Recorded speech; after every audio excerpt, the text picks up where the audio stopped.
You ask Tiger to solve. This deals with linear equations with one unknown. The final result is y equals 8. Let's solve it step by step. Simplify the expression. Group like terms. Multiply the coefficients. Group all constants on the right side of the equation. Subtract 14 from both sides. Simplify the arithmetic.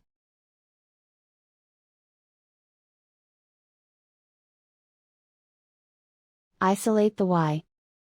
Divide both sides by -2. Cancel out the negatives. Simplify the fraction. Cancel out the negatives.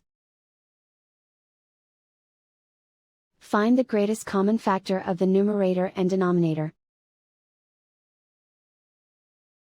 Factor out and cancel the greatest common factor. And so the final result is y equals 8.